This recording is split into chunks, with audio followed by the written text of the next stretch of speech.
Okay, so welcome to Sail in Finland. The number one sailing event in Finland this summer is going to be the 8-meter World Cup, which is going to be in Turku in August. So I'm going to do a small series now of videos now introducing the 8-meter class and what it means, and give you a little bit behind the scenes view of what happens before all those fantastic boats get out there on the sea and compete. So today we're going to start with trying to define what the 8-meter yacht is. So with me actually I have two people who between themselves probably know everything there is to know about 8-meter class. So Well, he does. He does. Murdoch and John, welcome. So can I have a short introduction? Okay, we'll go against the clock. So, yes, no, my name is John Lammerts from Bueren, and I'm Dutch, I think, and I used to be the secretary of the 8-meter class for 20 plus years, and I've been involved in the 8-meter association from 1993 until today, and at the moment I'm the chairman of the technical committee. Yeah, that's it. And I sail myself too, by the way. I used to sail. So the tech stuff, if anybody knows it, then it's you. I won't be the judge. Without question. Without question. Okay, Murdoch. Yeah, I'm Murdoch McKillop. I've been involved with 8 meters since 2005. I got into this because there was going to be a World Cup on the Clyde in Scotland in 2007, and there wasn't going to be a Scottish entry. So I was prevailed upon to acquire a boat to be a Scottish entry. So that boat was called Lafayette's, which we had some good success with. And I am now the current secretary and treasurer of the 8-meter Association, and I've been so for the last, I think, 3 years now. So it's a lifetime appointment. So tell me, what is an 8-meter yacht? I mean, I've seen some of them, and I'm pretty sure that they're longer than 8 meters. Yeah. And they all look different. So what makes an 8-meter yacht? Okay, I'll try and explain it. It's not that complicated. One of the simple things is that an 8-meter is not 8 meter long. There is actually not a single dimension on the boat which reads 8 meter. So 8 meter is nothing else than the outcome of a formula, and they're all different. So they're not one design boats. They are construction classes. People figure out how the boat should look like, and they base that on a formula. And the formula, you take the most important parts, which is the length of the boat, which determines the maximum speed. And you have the sail area, which is the driving force, and the two together are constant. So the sail area plus length is, let's say, 8. So if I put a bit more sail area on, then my sail area would be 5 and the boat length would be 3, or the other way around. You can play with the numbers. That's the simple version. So am I right in assuming that also when we talk about meter class, it's like 6s and 10s? So do they follow actually the same formula? Exactly the same formula. Okay.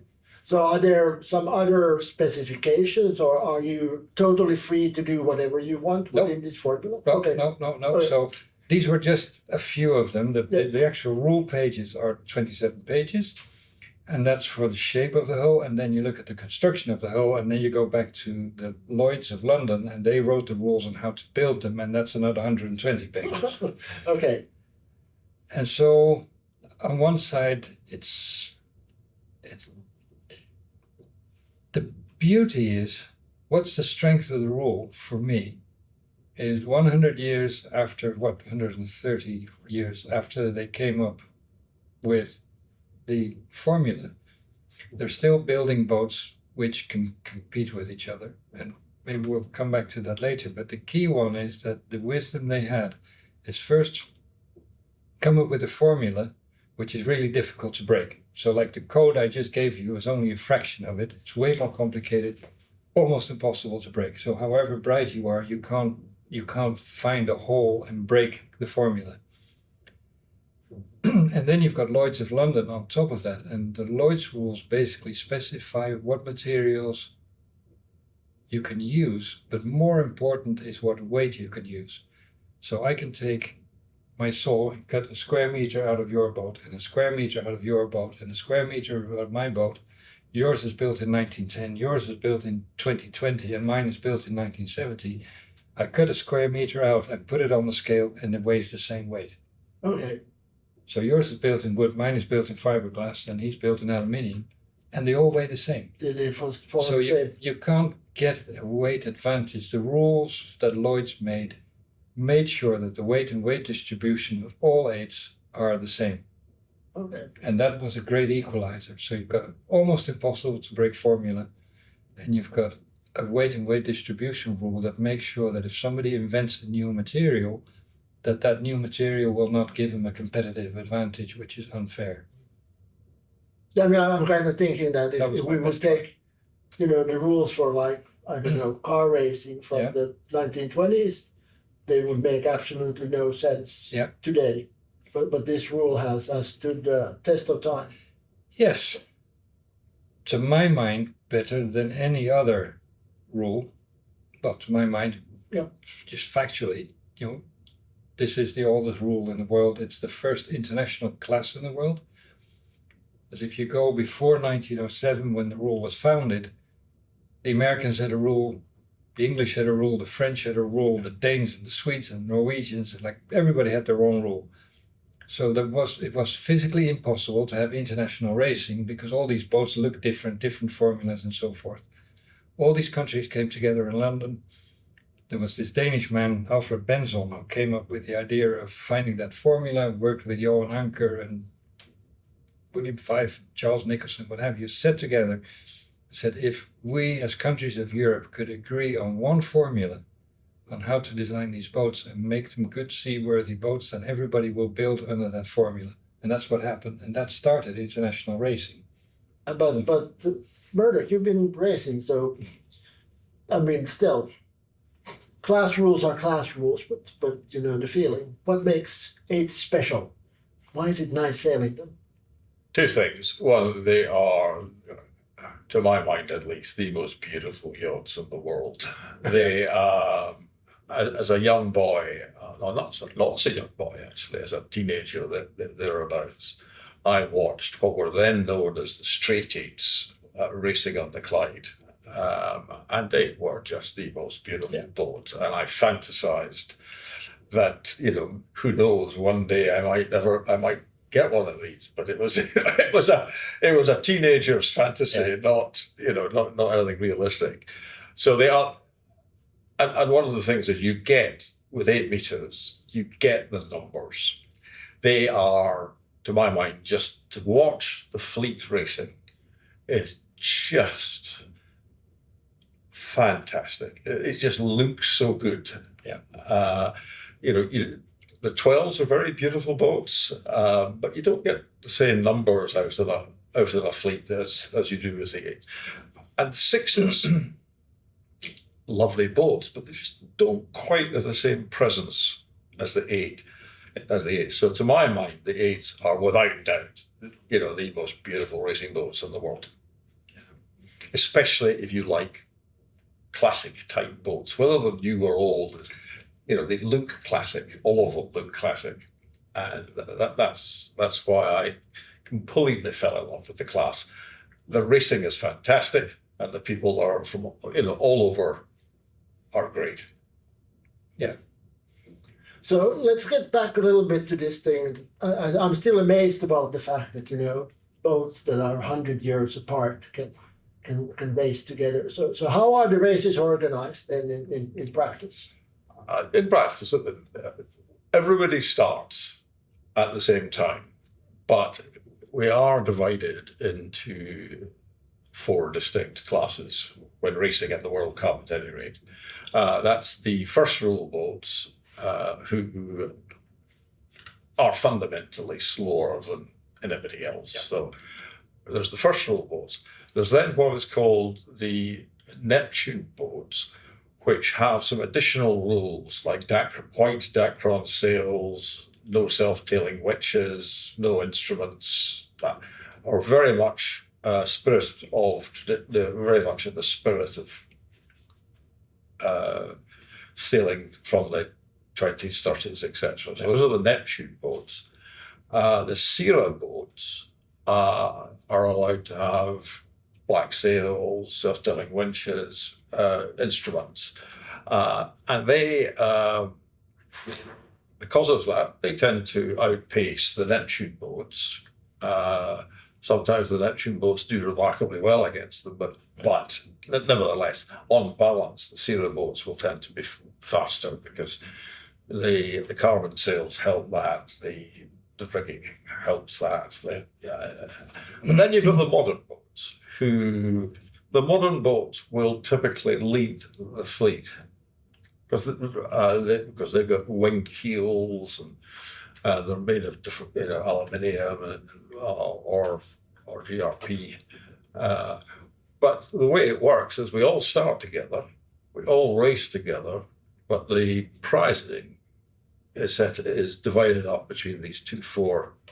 Well, they're not, some classes call it that way. Okay, so actually you give out 4 gold medals then? Yeah. Okay. Yes, Yeah. absolutely. Okay, but that's cool. Okay. If you want to sail on a level playing field, buy a 440, something like that. You go for a one design. So by definition, and this is the interesting one for the secretary of the association, is that if you buy an 8 meter, you have something individualistic in your mind. You don't want the same thing that everybody else has. Right. So they're all different. There's 500 boats built. Out of the 500, there's not 2 identical. They're all different. And it reflects in the owners and the crews and the people on the start line. It's a little bit like herding cats. But it's a lot of fun. Herding cats is much easier. But for me, one of the huge charms is you go in a lot of classes. The boats come in after the races. We had a great day out on the water. You park the boats, they're all alongside, ding, ding, ding, ding, ding. And there's a range of boats. The oldest is built in 1910 and the newest is built in 2020, 110 years between. And they're tied up. And there's owners and crews who walk from one boat to the other and have a beer together and say, bloody hell, can I have a look at your boat? Oh, wow, that's cool. Well, come and have a look at my boat. And you see owners and crews just sticking around. They don't go away. They're just enjoying each other's company. And it's like a family feeling, which is rare. And I find you don't see that in the classes which are filled with predominantly professional sailors. And you find it to a lesser extent to the meter boat classes, which are clearly divided in different starts. The fact that we're on the same start line because we have that piece of paper is an enormous bond and creates a sense of community. Absolutely. Yeah. Let's go a little bit then to Turku. So there's going to be a World Cup there. Yeah. So what do we expect?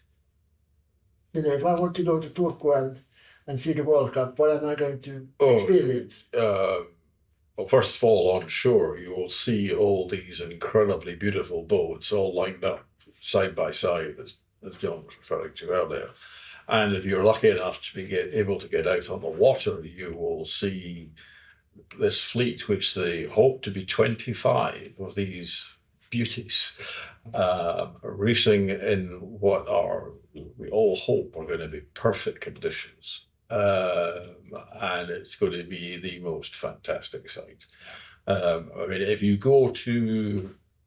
lucky to get out there, and you go down to the leeward mark and see all these boats coming down from the windward mark with their spinnakers up, all different colours and logos, and just if you're a sailor at heart and you see these boats, you can't help but just melt. It's true. They are just such a beautiful sight. So then, I mean, a little bit. How do you decide? I mean, the event is going to be multiple days. So how do you decide the winner? Oh, it's a point series for the over the 9 races of if you can get 9 races, and that's the idea. in a World Cup. So can you explain what the point series is? It's one for first, two for second. Okay. You know, Yeah, I mean, okay. it gets a little bit more complicated than that for certain trophies, but fundamentally, it's just 1 point to be number for the winner and so forth. At least points then wins. Yes. And yes, it's taken over the 9 races. There's 1 discard, so you're allowed to discard one of your races, but whoever comes out top wins the different prizes. Okay. No, it's not too complicated, but No.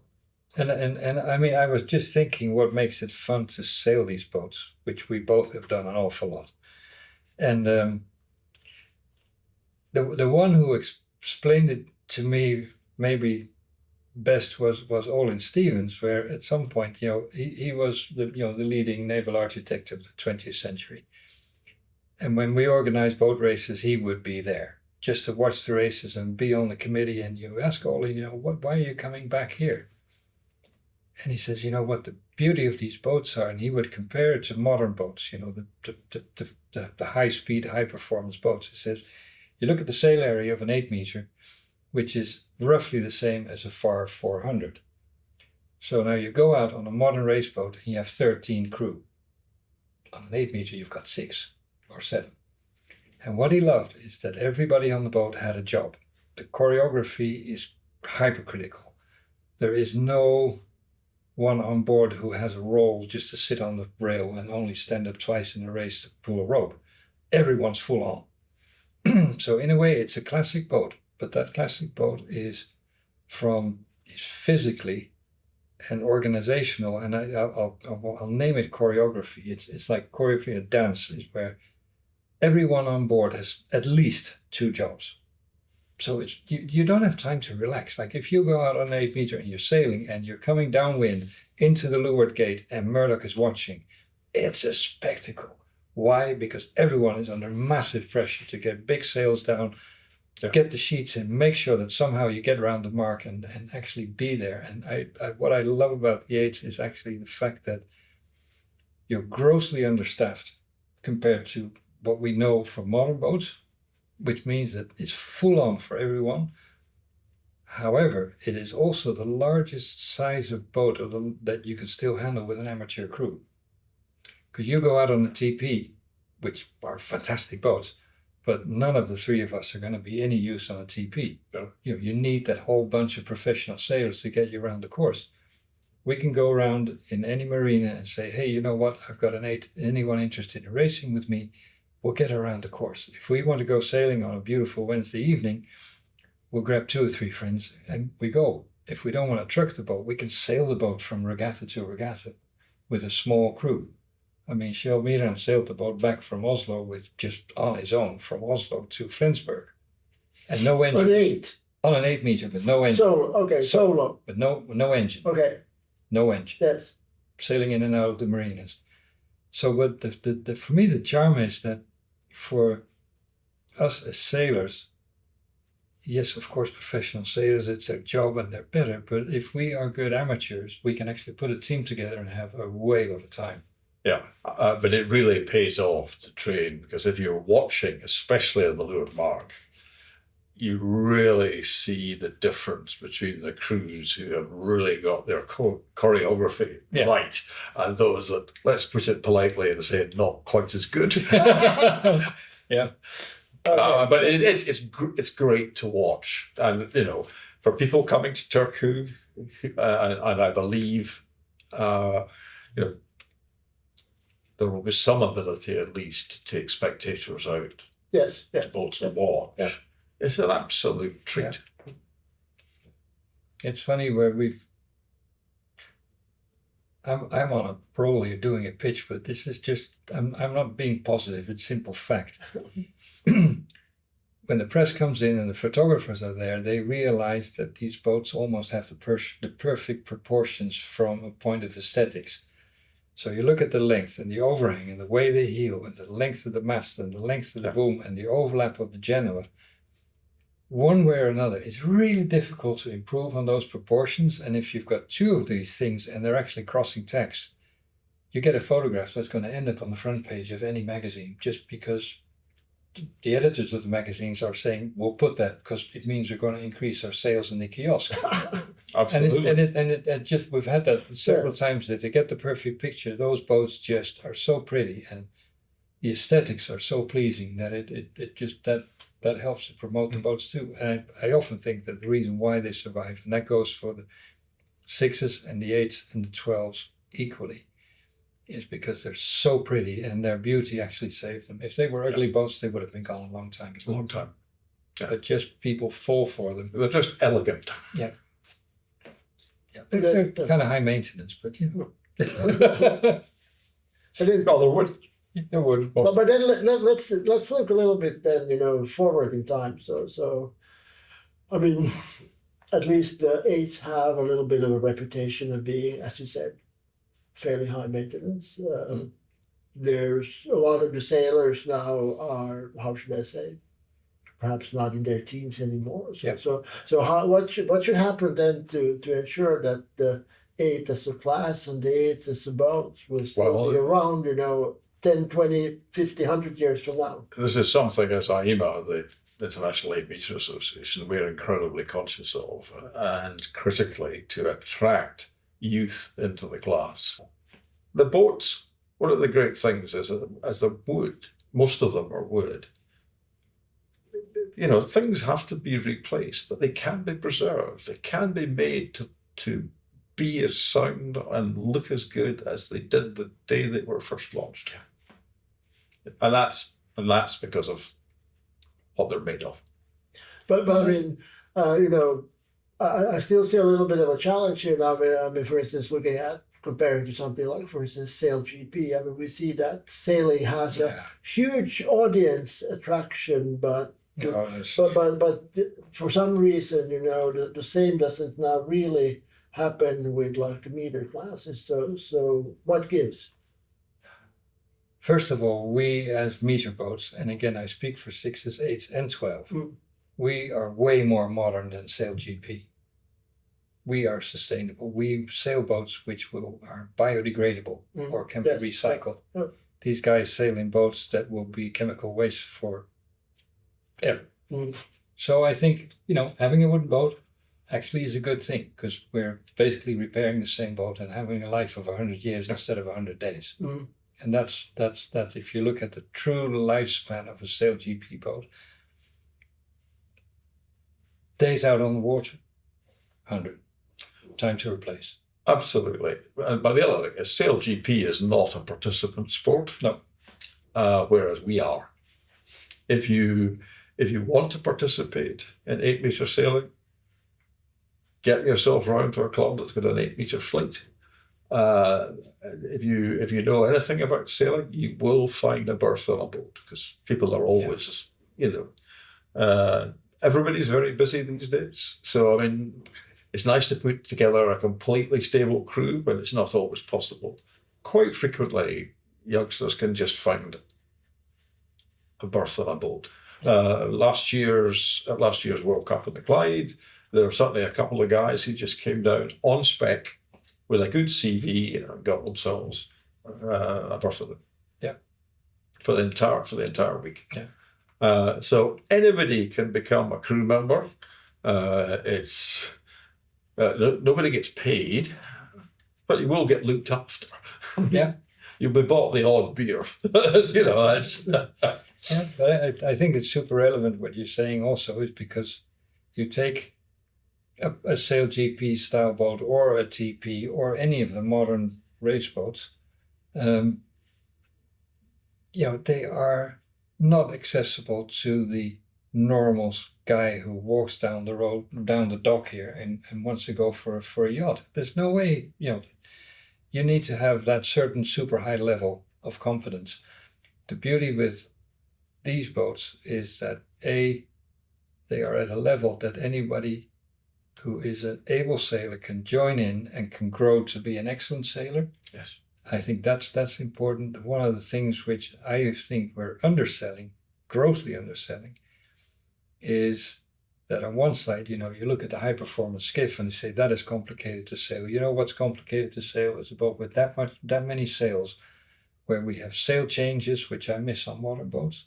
You know, we've got on a normal 8, you go out sailing, you certainly have 2 spinnakers, you certainly have 3 Genoas, and they're changed during the race. So you work like mad. And actually, they are physically demanding, they're complicated, they're huge fun, and they're a real team sport. And I think we're underselling that. Well, it's a real participant sport, whereas I mean, don't get me wrong, I think I love watching the SailGP stuff. It's a fantastic spectator sport. Yeah. We are a fantastic spectator sport, but we're also a fantastic participant sport that is open to anybody. Yeah. Okay, I think that's a great place to end. So thank you. We can do another half and John, and to my Sail in Finland viewers. So this video is going to be followed by a number of others, digging into different aspects of sailing 8-meter yachts. So please stay with the channel and see you back in the next video. Thanks.